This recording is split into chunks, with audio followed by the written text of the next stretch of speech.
Kia ora and welcome to the programme. This is GREG. My name's Ian Captain, and a very warm welcome to this special edition of our Conversations webinars. I can see you all filing in already, members of the audience, and many of you will already know the GREG is based in New Zealand here and is one of the world's first, I guess, government pro-user networks of the powers of the state. We're in conversation this month, once again. I open, as I always do, with Envy's opening Karakia, and I do so now. Tawhia tamana, kia mo, kia maia, kia huri, takuaro, ki te pai, ka harangi. Kei reira te aranga muku. Ma mahi tahi, ka ora, ka puawai, a mātou mahi katoa, ka pono, ka tika. Tihei mauri ora. Well, welcome everyone. We're getting together. We're all together. And as always, the purpose of these conversations is really that GREG bring you together to assist, inspire, and dare I say, members of the audience, provoke the sort of conversations of a similar kind that you may have. Now, the Zoom invite reminds us, and I do again, that they're live recorded and in the public domain. So wherever and whenever you are, you're very welcome here. Regulatory professionals, not just in New Zealand, but in Australia as well, where Grant is based, and I'll introduce you more fully to Grant, as well as my mother. She's not a regulatory professional, but she's a member of the public who will have access to this. You're very welcome here. Today's special edition is with Grant Barnes, who's the Chief Regulatory Officer, really the Chief Executive of New South Wales's Natural Resources Access Regulator, the NRAR. Grant will perhaps just recap the opening history of it, because it's fascinating. It was formed not too many years ago as the independent regulator of water in NSW.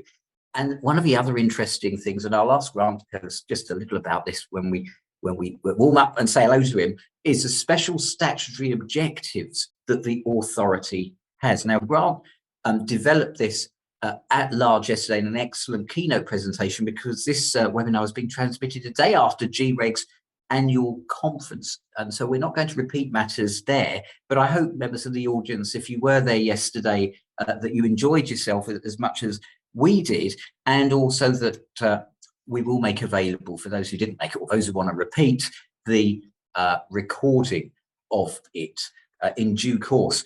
GREG's purpose, as I think became clear in the conference, and also probably has become very clear in our new website, which I'd encourage you to take a look at, not that I'm full of commercial plugs, is to improve the leadership culture, regulatory practice, and workforce capability of government regulatory organisations, so that government regulators work together to design, implement, and really improve the regulatory systems that they're concerned with within New Zealand, so that the system keeps the people in it safe, secure, and prosperous. That's a practical reason why we will get out of bed and do this kind of stuff.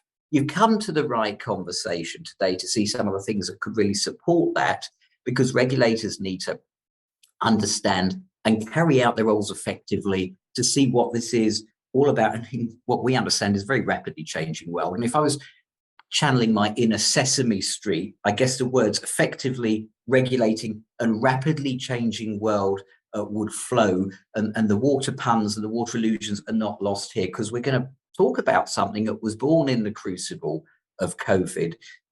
During that time, Grant had innovation in his agency, and I guess a little bit of good fortune sprinkled with a bit of spark, so that their work could quite literally be seen from space. I'm going to go straight to Grant now.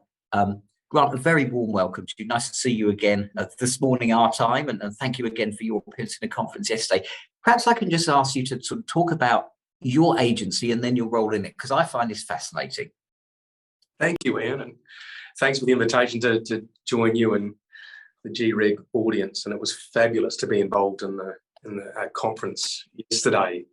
I think I was there for the inaugural one back in 2015, and it has come in leaps and bounds, I think, in terms of the professionalism of its operation, but the quality of the speakers. It was a fine event, and I understand for members who didn't have an opportunity to be present, we'll be able to access the recordings sometime later on the GREG website. That's right. Yeah, very good. So I am privileged to lead the Natural Resources Access Regulator in New South Wales. We are into our 5th year of operation. Back in July of 2017, there was a TV program called Four Corners, which is like a 60 minutes type of investigative program. So they ran an expose on water management in New South Wales and made some pretty serious allegations, alleging that some prominent irrigators in the state were taking water illegally and were able to do so without the response from the regulator at the time. So that program in its airing caused quite a lot of controversy and consternation. And the following week, the Minister of Water at the time commissioned an independent inquiry. Now, if we fast forward a couple of months from the program airing, this inquiry made some recommendations that were fully adopted by the New South Wales Parliament and led to the formation of my agency as an independent regulator of water with its own statute, its own governance, and its ability to make decisions about compliance and enforcement independent of the body politic and the bureaucracy. Yeah. I think you mentioned in your intro with our objectives in the law. I'll just describe those briefly. So there's two elements, two objectives. The first one, I think quite typical of a regulator, a requirement to be efficient, effective, accountable, and transparent.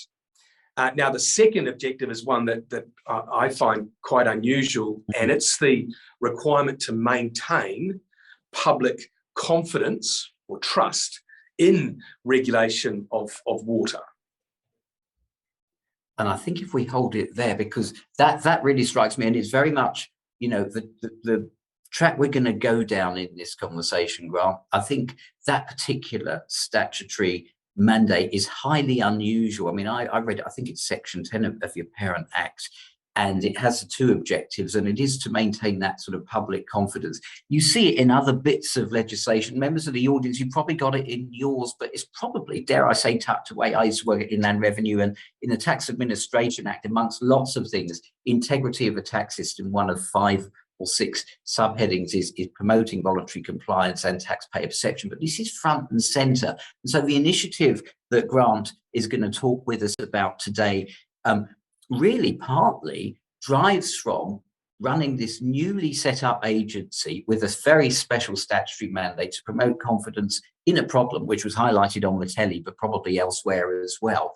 You're going to want to talk to us about that too, members of the audience. So before we carry on the conversation, I just want to remind you, or if you're new to Zoom, that at the bottom of the screen, you've got the Q&A function. Please feel free at any point during this conversation to pop a question in, or to even make a comment. So don't be shy. I suspect you're not. And in fact, some of you will just be coming in now, as I can see from the counter in terms of participants. So enjoy the conversation. Grant sets the scene on NRAR. We hit COVID in the world, and it was 2021. You're a field-based organisation, Grant. Tell us a bit about that and what COVID meant to you in that regard. So COVID hit at a time when we had 2 years of operations under our belt, and we had committed to re-establishing a visible compliance presence across the state of New South Wales, and addressing a gap that had arisen over the previous decade, where there wasn't much of an encounter that water users or landholders would have with the compliance agency, or in particular a compliance officer.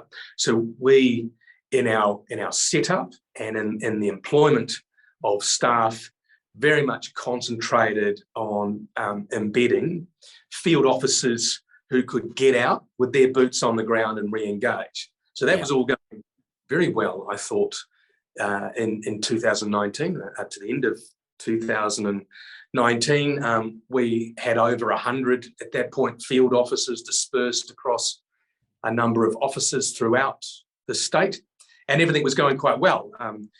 Good engagement, good response from the regulator community, some really good solid enforcement results, and some key prosecutions were delivering the convictions that were necessary to reset expectations of compliance in the state. So feeling quite pleased, I think, of how we were tracking.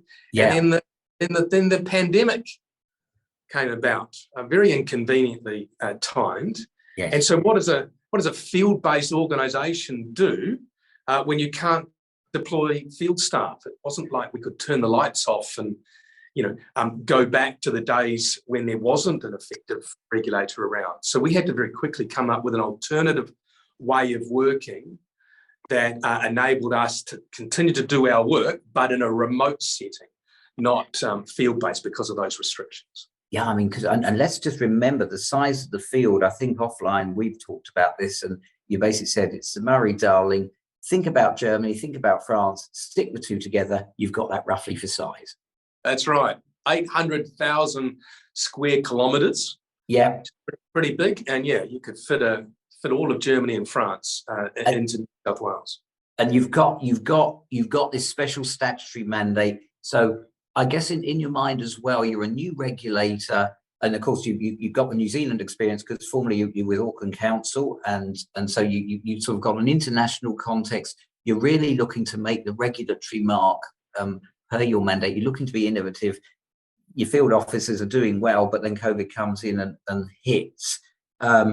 I think we can call what you contracted operationally for polite company an oh dear moment, but I'm sure it was something alternative to that. What happened next?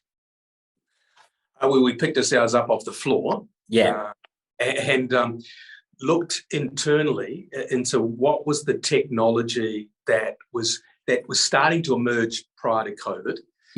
That we were seeing some early shoots of benefit for, but what we needed to do was be able to combine the technology together. So I'm not the tech nerd, but my people talk to me about overcoming the interoperability challenge. So you had dispersed data sets, spatial data sets derived from satellite imagery. We had data sets that attribute or account for the water being used by a landholder, and some other data sets that if you were able to overcome the interoperability challenge, to get them talking to one another, we would devise a means by which we could effectively surveil the use of water in an almost real-time environment. So that meant accessing NASA satellites, satellites that are maintained by the European Space Agency, and working in collaboration with an agency in Australia called Geoscience Australia. And with their expertise and our own in-house expertise, we were able to join these data sets together. So in practical terms, what that enabled us to do remotely was to measure the storage of water in the reservoirs, so up in the catchments. As that water is released from those dams, obviously makes its way down the rivers, the streams, the creeks. And at various points down the landscape, the water is extracted by lawful means, by legally licensed water takes. Now, that water taken via the pump is then stored off river in these large storages that in Aussie are called turkey nest dams. They're massive structures you can see from space. So the satellites can pick up the extraction of water, the storage of it in the turkey nest dams, because you can see the volume going up and down. The satellites are able to detect the subsequent distribution of that water from those turkey nest dams as it's applied to crops. And then with different types of imagery from the satellites, we're able to show how the crop grows over time. Blimey. Now, there's some pretty smart algorithms that have been developed that we utilise that equates water taken to crop response, and then we reconcile that information with the water accounting data that's held by each water licence holder. Let's just pause there, Grant, because that's a lot of very, very interesting stuff. So you got me hooked on a bit with space. I mean, I'm a Doctor Who fan, but it's so you got satellites from NASA. So how does all that work? You've got European satellites, you've got the Australian geo satellite database. So these are, I guess they're not public information, but is it like a kind of subscriber thing that you can get on a sort of a government license, disparate bits of data, lots of data, but from different sources? And the real kind of sizzle here was that you institutionally aggregated them and brought the data together. So, I mean, because we talk about data often in the regulatory community, but I think this is a classic example of applying the mind to the data. And in this case, I think the mind, you're saying to me offline, was someone who by happenstance was in the employ of NRAR, who sounds like they deserve some sort of public service medal. Tell us about that story. I mean, there's many privileges that come with leading an organisation that I do. One is working with a very talented staff, and this individual, yes, he could be a recipient of a public service medal, because quite extraordinary what he was able to do. Yeah. He's joined the employment of a regulator, but he brings with him some pretty special computer modelling, computer scripting expertise. He's one of, I imagine some of the audience would have teenagers who are very good gamers, spend a lot of time on PlayStation and doing all sorts of things. I reckon Aniket was one of those kids. And now professionally, he's an excellent computer programmer, able to navigate across numbers of computer languages. It was that expertise which wasn't the reason for his employment. No, rather it was, as you say, a happenstance that we had him on board, and we looked internally and thought, we've got a problem here, mate. We are a field-based organisation. We can't be out in the field. What might we be able to do by substitution? And we put it to him, and he did something pretty extraordinary. And I think there's something that's really worth dwelling on there. And I hope the gentleman in question is watching, and kia ora to you. You know, I had an with the boss, and he obviously thinks you're terrific. With that, you've got an employee who, I mean, I think that talks about the importance of culture, I guess, in the workplace, and the regulator's culture and innovative kind of ness. Because I think it's just important that this wasn't within the necessary job description. So what is it about having a kind of a can-do culture, particularly within a regulator, particularly as we're driven, as we were, and it could be something else next time, by COVID to respond to something? What's the secret sauce that makes those conditions work in the office? I think there's something about being a new organisation, and we talked often about having to ride the bike as it was being built. Yeah. And part of evokes, to me, a sense of being a learning organisation that is trying things, seeing what's working, and learning from what's not. And so within that those cultural aspects have come a desire to try different things and learn from what is working and what doesn't. And this was a good example where the circumstance required us to do something different, and we just happened to have that expertise in-house.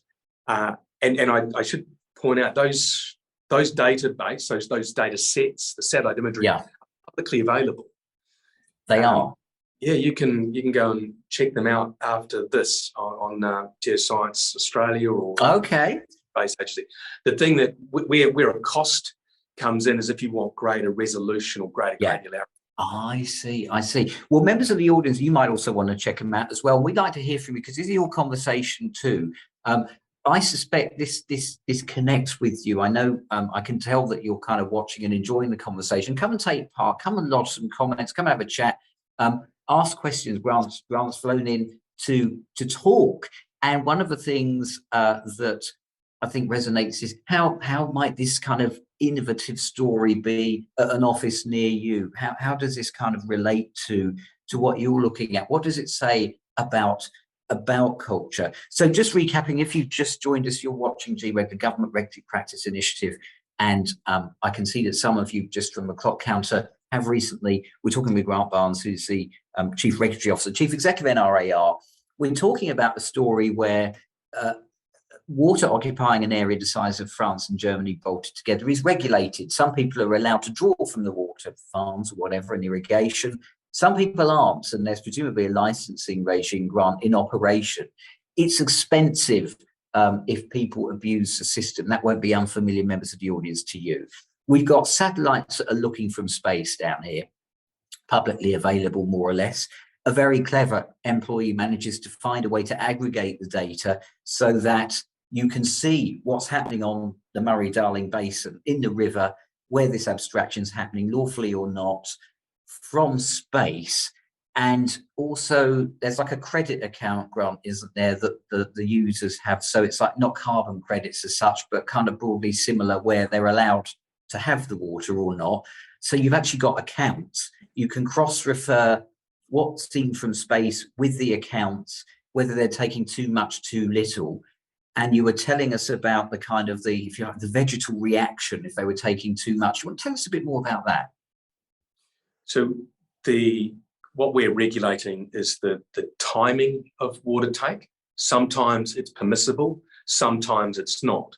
Two examples where it would not be would be when environmental water is being passed down the system for a watering event where it was being delivered to a wetland. And there will be prohibitions on the taking of that environmental water.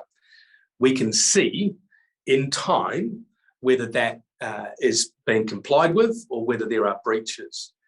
There's also restrictions on the taking of water when the level within a watercourse drops below an agreed standard. So a cease to pump event would be something similar. So we're able to use the satellite imagery to monitor the timing of water takes.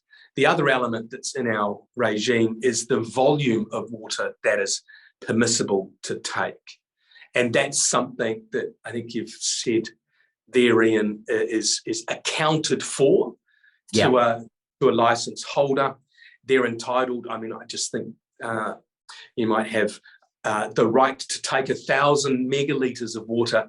But in this instance, through the satellite imagery, we can see that 2,000 megalitres of water was actually taken. That is potential evidence of non-compliance, which we will then follow up on. Prior to accessing this technology, this was our practice was to use our field staff to go out and make their own inquiries in quite a dispersed way. So this enables us to focus our field staff where we think there are likely points of non-compliance. It's a far more efficient way to use compliance officers' expertise. Absolutely, because I mean, you've got to, when you say megalitres, you mean millions of litres. Yeah, beg your pardon, millions of litres. Yeah, I've got used to thinking in terms of megalitres, and even gigalitres. Right, gigalitres. Right. So a million of these, basically, and thousands of millions of those. And I guess it goes to person deployment. So, you know, once you can come back online, you can see what's going on from space. You can tally it against the accounts. So, yeah, are they effectively permitted to or not? You can also see what kind of crop yields being produced, so you can see the consequential profit that's being addressed. And when you look at what you can do in court, we'll come to that in a moment, because actually I've got a raft of questions. Thank you, members of the audience. And by the way, excuse me, you can keep voting on them by thumbs upping them, because I can then see which ones you're sort of putting more weight on. But I'll go straight to the top one on my screen, which is, you can see them from space. Is this a George Orwell situation? My words rather than the questions. But what is the general reaction by farmers and regional communities have been, I guess, to the formation of NRAR, an organisation that can and does do this? The answer to the question, it's a very good one, comes back to the reason for my agency's formation. So I said at the outset, there was a program that aired it made some allegations, quite specific allegations. But what it did, the consequence was it unfairly maligned the many lawful users of water in New South Wales. And it also cast aspersions on the expertise, the integrity of the staff who worked in former agencies in compliance. So from that, there was a necessary to, yes, I suppose, reset or correct the record, and be able to demonstrate empirically that, in fact, water theft wasn't widespread in New South Wales. In fact, on the contrary, most users are law-abiding and compliant. Now, this technology that we use serves a purpose of further validating that lawful use. And so let me give you an example of an event about 18 months ago. So it's another environmental watering event. There's prohibitions on take, and it covers an area of 300,000 square kilometres. Now, we get up the satellites to track that water over the period of prohibition. And in that area were 3,500 storages that we had mapped and identified. Through the use of the imagery, we were able to show that only 60 of the 3,500 may have had a change in storage volume over that prohibited period. With further analysis done, we then pinpointed that down to 10 storages on 4 properties that we subsequently deployed field staff to investigate on field. The net result was we confirmed just 1 instance of non-compliance. Yeah. That clearly demonstrates that the vast majority of those users in that catchment during that watering event were doing the right thing. And we were able to communicate that publicly. And in doing so, I think validates their lawful conduct and gives them confidence that the work that we're doing is ensuring that the few who do seek to break the law are detected, but the majority who are doing the right thing are validated and are able to maintain what they describe as their social license. It's fascinating because, again, harking back to the, if you like, the technological windfall, if I can put it this way, that you've had, the ability to enjoy the use of satellite imagery and track that data live gives you, some would dramatically say Orwellian type powers.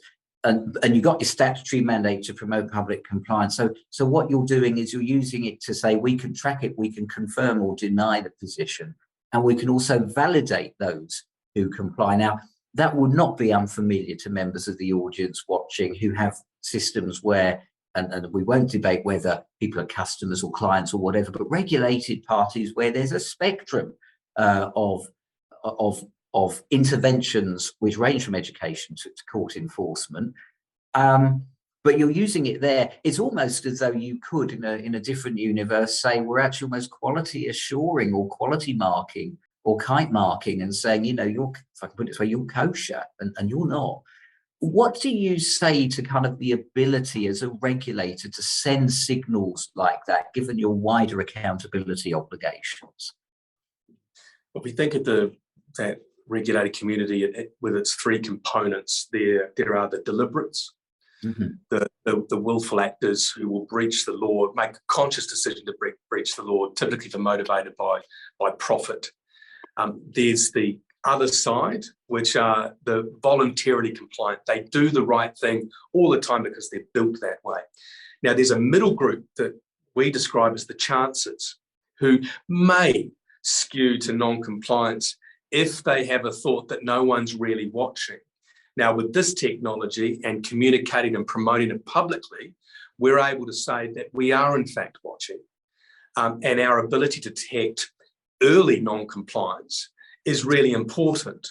And we use that as a mechanism to get people back on the right track before those non-compliant practices become ingrained and before the magnitude of compliance leads to high levels of harm or high risk of harm to the regulated system, to the environment, and to others who rely on the water. So I think you've got the kind of, there's almost a behavioural badging. You're probably not going as far as to certify them as compliant in that sense, because I suspect you can't. Perhaps you wish to, and I could understand why. But I guess what it does do, and perhaps you've seen this, Grant, it'd be interesting to see what your take on this is. Have the regulated parties gone out and leveraged their compliance status? It's not quite saying I've been investigated by NRAR and I'm clear, but kind of in a world where NRAR is now here, I'm clear. Is there sort of a sense more of leveraging now? The regulator has emerged on the community saying, we're sorting the wheat from the chaff, as it were. Oh, without a doubt, absolutely. In fact, right from day one, we were welcomed on farm by most water users who saw our presence as that healthy tick, as part of that systems assurance. Yes, I'm doing the right thing. That program, it wasn't about what I was doing. I've always been compliant. I've always done the right thing. We're glad that you're here, and we're also glad that you're going after those miscreants, down the road. And I guess maybe the point here will be common to many in the audience. A great source of our intelligence comes from fellow water users making reports of suspicious activity. They're really good as our eyes and ears on the ground, complementing those satellite smarts that we have.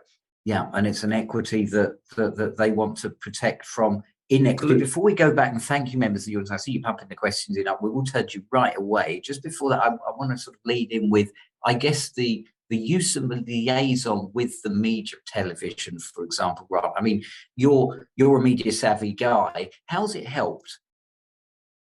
Well, the media has a fascination for technology, and it's a story that has really good optics that plays well on TV. So recently, the Australian equivalent of Country Calendar did a story on our works, and you're able to show with great graphics, great visuals, how it translates from this satellite imagery right the way down to on farm.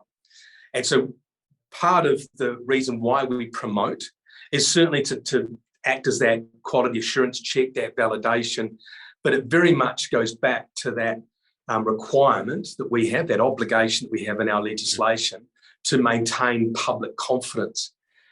Part of that confidence building has to be being confident to talk about the work that we're doing and raise the prominence of the regulatory work amongst the public, amongst stakeholders who have an interest, and amongst the regulated community. So as an independent agency, we very much have the imprimatur to go out and talk through publicly available channels in the media.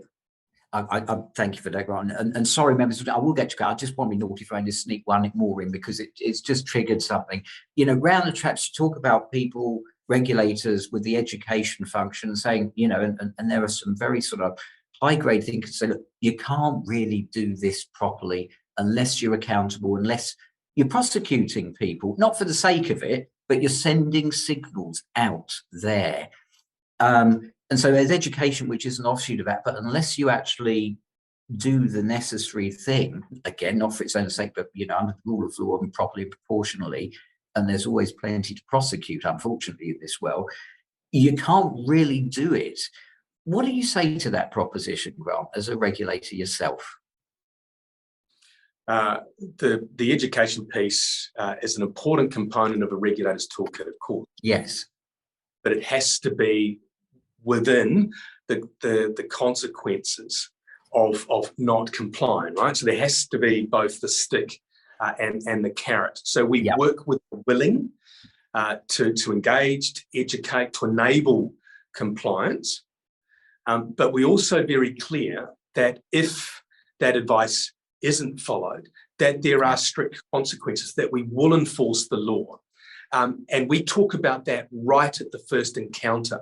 So it's made very clear what pathway the water user may choose to take. Is it to follow the advice and guidance, or is it not? And if it's the latter, then that will result in enforcement action being taken.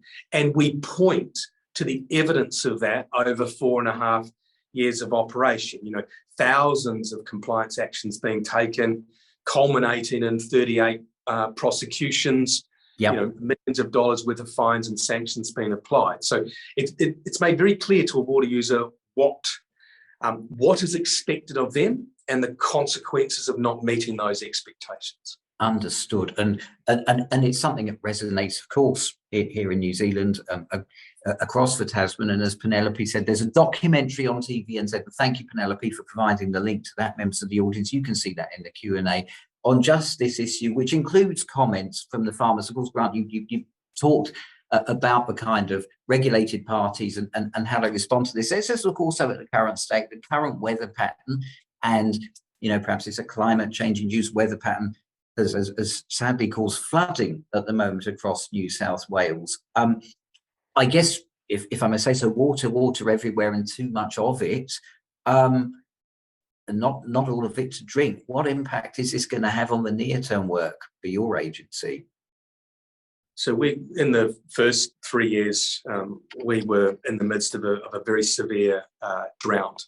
The Murray-Darling Basin, which comprises most of our territory, the Darling River, which is about 2,500 kilometres long from its upper catchments in Lower Queensland right the way down to South Australia. The New South Wales proportion is about 2,500 kilometres. So right down at the end, in the southwest of the state, that river, the Darling, or the Barker, stopped flowing and completely dried up. Now, I equated that as a Kiwi to be able to walk across the Waikato River down at Tuakau near the mouth of Port Waikato. Blimey. Imagine the Waikato being completely dry. Yeah. So, severe drought, an on-record drought. Now, at that time, that meant there was a heightened awareness of the taking of water. In fact, we would liken just turning on your pump was sufficient to generate quite a lot of reports in from the public making allegations of unlawful water use. Clearly, that's not the case now. There is, as you put it, Ian, far too much water in many parts of the state. What that's done is turned our attention now to structures in the landscape and how they modify or divert water flow. And so as in New Zealand, most of the productive landscape is highly modified. So you've got channels, levees, floodworks all over the place, some of which are licensed, many of which are not. And in both instances, licensed or unlicensed, there is impacts on water flow and positive impacts in terms of protecting property and assets, but also negative impacts in terms of pushing water where it's not supposed to go. So our attention now moves from water allocation and water scarcity to now what is the role, what's the impact of unlicensed structures, floodworks in the landscape. So we remain a very busy regulator as a result. So you switch effectively to, you're not so, well, you obviously always have the concern, but for the immediacy, you're less concerned about people running off of water because there's plenty of it, although it's obviously a thing you regulate. And it's just, people trying to remedy the fact there's too much. How do you regulate that? Setting up dodgy structures, and also presumably, hopefully, when the flood abates, those structures are still there and left on doing things. And so that's within your bailiwick as well. Let's look at the technology again, because you mentioned efficiency. One of our audiences has said, because you're a field-based agency, are your new technological processes more or less accurate than the old site inspections? I want to bring in the courts here in just a second, but perhaps we can touch on this question. More or less accurate? So the accuracy piece is one that when we talk about the courts, I'll be able to describe it more deliberately. But at the moment, the technology is used to flag possible areas of non-compliance for follow-up, and that's where we deploy the field officers to go on the ground, undertake their own analysis, do records of interview, and build up that evidence base to the criminal standard. the satellite imagery and the associated work that we've done joining these databases is not sufficient to ascertain non-compliance to that high burden of proof. Yeah. So let me put it in a road safety context. Yeah. Speeding on the road and being caught by that speed camera, it's sufficient now. The evidence is well tested and proven in court to lead to the issuance of the infringement notice. And yes, as the speeder, I could challenge it in court, but in most cases I don't. I pay my fine because the technology is validated, the technology has been proven to be accurate to that criminal standard. Yes. We're not anywhere near that stage with this technology. As I say, it detects possible non-compliance for then a person, an investigator, to follow up with. But it gives you a supreme heads up in the sense that you're allocating however many field officers that you have. It must give a terrific heads up. You can see it from space, and then, you know, the old-fashioned way, if you like, of the old site inspection still trumps it, certainly in the eyes of the law and the judges at the moment on the current state of evidential admissibility and technology. So it's a good heads up. 800,000 square kilometres is the area, the territory within our remit. You simply cannot deploy enough staff to accurately account for water use on the ground. There's no way you can have that amount of people. So it has to be complemented, I believe, by the remote sensing technology. So you can focus your staff's efforts where there is a likelihood of non-compliance occurring. Let's talk about the aftermath of COVID. So you've got those profound interruptions by COVID, very serious, and then you've got field staff back on the ground.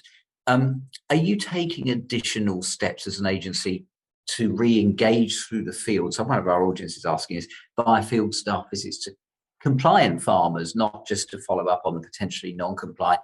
And I guess it raises a wider question to build up the relationships with your stakeholders and regulated parties. What's sort of going on in that element, that kind of post-COVID resurgence? Is an interesting one. Yeah, it's a fascinating question, and I think probably members of the audience will appreciate this. So as a modern regulator, and we aspire to be a best practice, we talk about being intelligence-led, risk-based, and outcome-focused. So what I understand that to mean in practice is we deploy our resources, our capable staff, to areas where we know, where we have a high suspicion of non-compliance. Now, the net result of that is that we talk about the high levels of non-compliance we encounter. That's part of the way the system is designed, right, Ian? So we're going to go over to this location because we believe there's non-compliance, and surprise, surprise, we find lots of non-compliance. And part of that thing I was talking about our role to communicate those results, what became evident to me and a consequence of us talking about all the non-compliance we were finding is we weren't speaking on behalf of the compliant community. So what we've done, and to answer specifically the question, is we run a parallel program of routine monitoring where we've designed encounters based on some pretty sound statistical principles, randomly assigned without bias.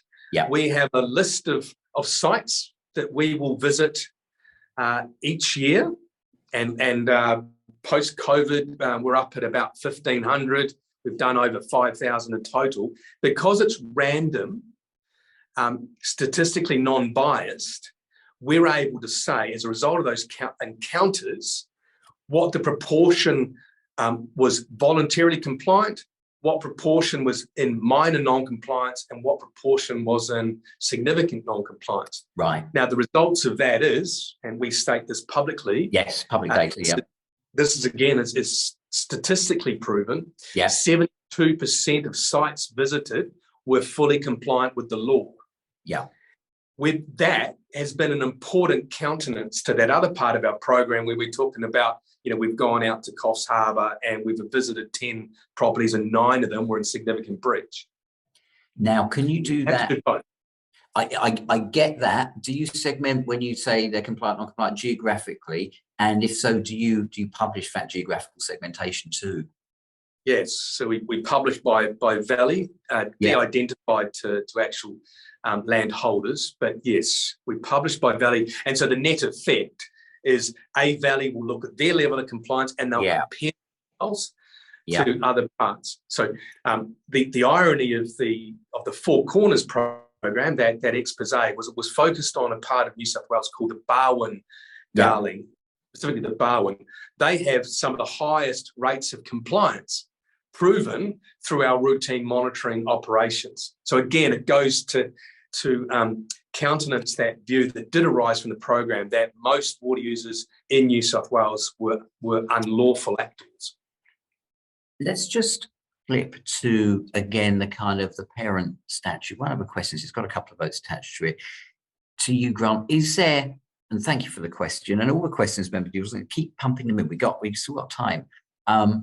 Is there a difference between having this requirement to maintain trust and confidence in regulation, setting the statute as you have it, versus perhaps the more traditional statement of intent or ministerial expectation? The question goes on to say, is there a kind of a penalty in the statute if you fail to maintain confidence? Or, and I'd sort of add to that, if there isn't one in the statute, what's the leverage there? And then as the question says, why is it different to perhaps a more ministerial-based statement? I think I'll pick up the latter part of the question because that's a good one. I think it goes inherently to the independence of the agency. So there's the independence by statute, but I also should say independence of governance. So I work to a board of governors chaired by the former chairman of the Murray-Darling Basin Authority, the Honourable Craig Knowles. And so there's no ministerial dictate as to what expectations are of the regulator, that those expectations are devised by the board, overseen by the chairman. So it is their role as governors to describe to me as the chief executive what their expectations are in terms of our compliance and enforcement operations. And that's codified in our annual statement of priorities that we publish on our website. So I guess it is a little bit like an SOI, or maybe slightly like a ministerial direction, but it comes via this independent board of governors. And how much of that ties into the idea of, I guess, looking around you? I mean, members of the audience, you'll have this as well. We talked about this in other conversations together about the wider system, the wider out there, the regulatory system, other agencies, the people, the dealers in it, the people that we look after and regulate, that we prosecute, or whatever we do. How much of this brings in that whole thinking of a sense of regulatory stewardship? And Grant, I know it's a slightly long question, but I'm just thinking of your strong background also in New Zealand local government. How much local and central government cooperation is relevant to the exercise that you've performed?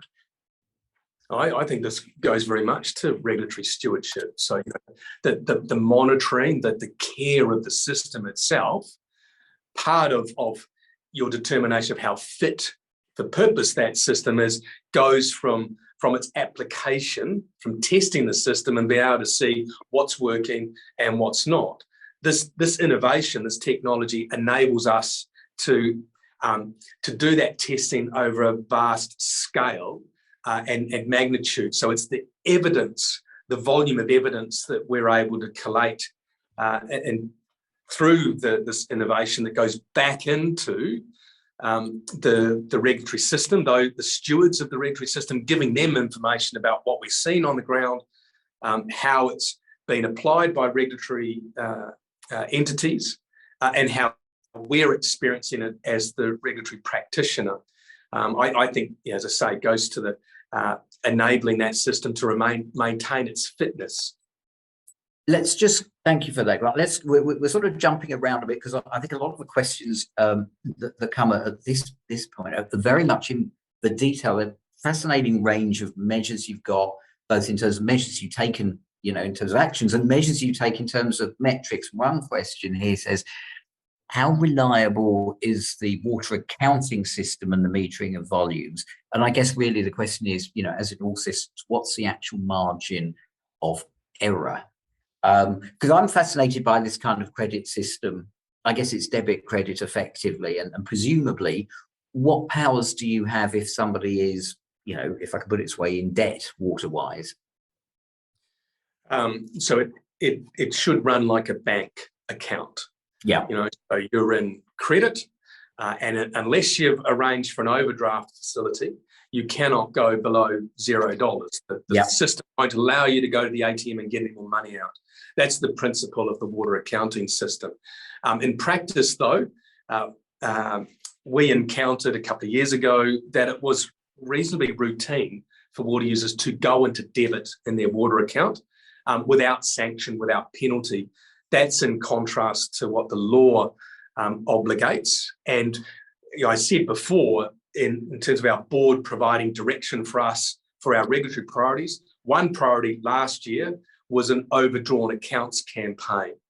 And a result of that work, we've been able to demonstrate now a high level of compliance with the water accounting system, with most accounts routinely now in credit. So yes, it's more accurate as a consequence of the oversight and attention that we brought to the accounting system itself. It's the core to the integrity of the regulatory system, is ensuring that those accounts are accurate and in a positive balance. And I guess to bring it all together in terms of the powers, the compliance and enforcement powers that you've got in terms of what it looks like, and perhaps an unusual or an extreme breach of unlawful behaviour, I bet you can paint some pictures, perhaps that you can tell us about in terms of war stories. Oh, yeah. I've done a few jobs in my career, and this one is highly rewarding for the stories that you're able to share. Some, of course, you can't because of legal privilege, but it's funny, Ian, we've been talking about regulatory innovation from my agency's perspective. We certainly encountered some pretty innovative practices amongst the regulated community, in the minority, I should add, who seek to usurp those laws and find ways to get around it. So we've got a case before the court at the moment that I can't really go into detail, but suffice to say, there was a third means of taking water from the river that bypassed the meters, and it was quite an elaborate setup buried at a substantial depth. We've been able to uncover this one through some good reports from the public, but again, the crop yield that we observed on farm did not equate to the amount of entitlement this individual had. The two things just didn't weigh up. You've got trees on there or something. When we explored it further, that's one Wall Street. The other one, the quick one, this is funny as this is back in the drought, and we had reason to believe that a water carter was abstracting water from a creek and then on-selling this water down in the catchment. But he was doing so well outside his licence conditions. My staff turned up to deploy some surveillance cameras covertly. One officer was up the tree, the other officer was parked in his vehicle, and the truck came along, got out of the truck, asked our staff to move their car because it was blocking his access to the waterway. And then off he went, put his pump in, sucked it up, whilst the covert cameras were recording. So suffice to say, that was one that got the attention of the courts. Yes. Presumably they found all that very highly easily admissible. And you got a broad church, and one of the things, of course, you're saying is that water's a tradable commodity. You said the word sell, Grant. People sell this stuff. It's not just from the tap. It may well be that some of us watching don't really sort of relate to that in a day-to-day context, but it's highly saleable and valuable, isn't it? This is certainly unusual in the New Zealand context. So the resource is publicly owned, but the right to access it and hold an entitlement is a property right that can be traded, and it is actively traded in New South Wales over the various classes of licence, temporary trades, permanent trades, and so forth. Some of the bigger traders of water in New South Wales are in fact hedge funds operating overseas. So there's a lot of money made buying low and selling high. What it's done is it creates an asset class on farm that ranks just below the value of land as the on the farm accounts, you've got the value of the land, and then you've got the value of water, both of which can be leveraged in terms of on-farm borrowings. Yeah, so I guess water's a commodity just like coal, steel, oil, anything else. Absolutely. It's a very, very broad church. I guess when you look at all this and you look at your Trans-Tasman career, Grant, and how can what you have said be applied from your perspective back into the New Zealand context? What I've enjoyed in New South Wales is the support of our governors to enforce the law. We very much understand that's why we're here. That's what our mission is. And through enforcing the law, we're providing the specific deterrent where it's appropriate. We're conveying a broader general deterrent, beg your pardon. But what we're also doing, and this is out of respect for the many lawful operators, is we're creating that level, fair, equitable playing field. Because there is a cost. We understand that there is a cost to compliance. If you're taking water you're not entitled to, you're likely to be delivering a higher yield on your production than those who are compliant. So the compliant need to feel that there is fairness in the system, and they need to be able to see that those laws are being fairly and equitably and proportionately applied.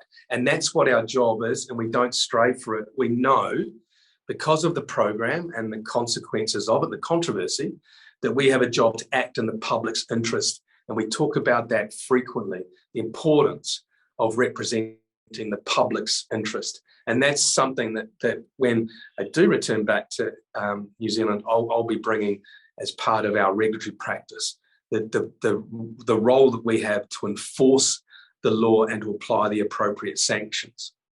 I think that's a lovely place to end it. Grant Barnes, thank you very much. We find ourselves ever so slightly before the hour, members of the audience, so I will give you possibly 90 seconds back into your life. I can see the emojis are being emoted, and that's applause to you, Grant. Lovely job. Lovely to see you at conference. Lovely to see you here in New Zealand. And I'll close, as I always do, with MB's closing karakia. Ka hiki te tapu, kia watea, te ara, kia taruki ai, te o marama, hui e, taike. Members of the audience, we'll see you again. Stay tuned for future GREG broadcast webinars. Have a look at the website, have a look at the LinkedIn page, and have a look at our YouTube channel, on which this episode will also appear shortly in a week or two. Until we meet again, stay safe, stay well, and from all of us here, ka kite ana.